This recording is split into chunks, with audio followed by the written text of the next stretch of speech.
Big thank you to the PAC staff, the professionals, the technical staff who come out, many of whom are also losing their jobs. Very many of them are also losing their jobs in the cuts that are taking place. So thank you for all coming, and thank you for participating in the stop work. I want to, before I forget it, just make a couple of announcements. There is a rally in the Footscray Mall on 12:30 Thursday, October the 11th, about this issue. We're talking about the VU campus in particular, because that is under real threat, VU, from these cuts. And it is a vital institution to the western suburbs of Melbourne. And there is a public meeting at 6:30 October the 17th, the Maribyrnong City Council Hall in Footscray. So great to see that council supporting the actions as well. Now it's very important that people get along to those actions, and particularly unionists, because some of the driving force behind those two events are the African community in the western suburbs, who are very concerned about the damage to Tafe and how that will affect their ability to get an education and get involved and engage with their new country. So get along to those events. Now, the NTEU called out the dual sector institutions, Swinburne, VU, Ballarat, RMIT, and we called out our members in those institutions who work in higher education and the university part.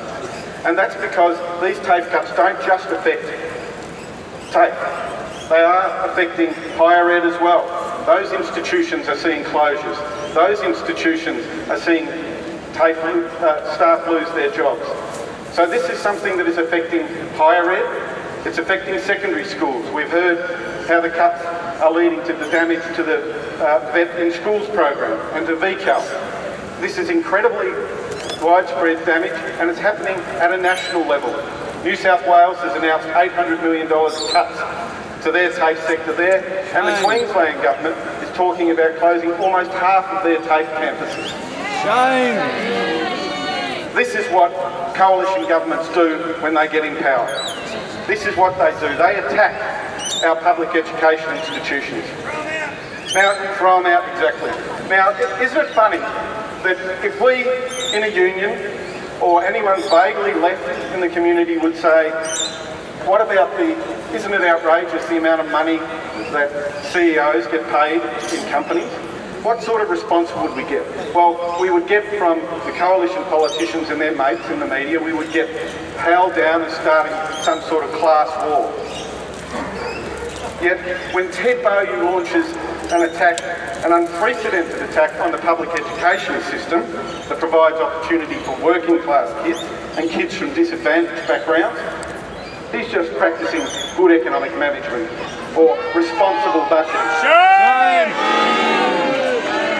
We know, however, that Bowie's attacks on our TAFE are his form of class war. Yes. It's his attempt to ensure that his privileged mates and his privileged kids get the full benefit of education, and it's his attempt to ensure that his mates in private business can make money out of our taxes and our education system. Yes. While destroying the public institutions our communities and their forebears have built up over generations. That's a disgrace. Yes. Well, Bowie might have started the war, but we'll finish it. Yes. Whoa. Go, Colin. If I sound angry, because I am. Now you're here today, and you took stop work action today because you believe you have a moral duty to defend the public institutions from a government that has no commitment to public education and no mandate to do the damage that it is doing to our public education system. That's right.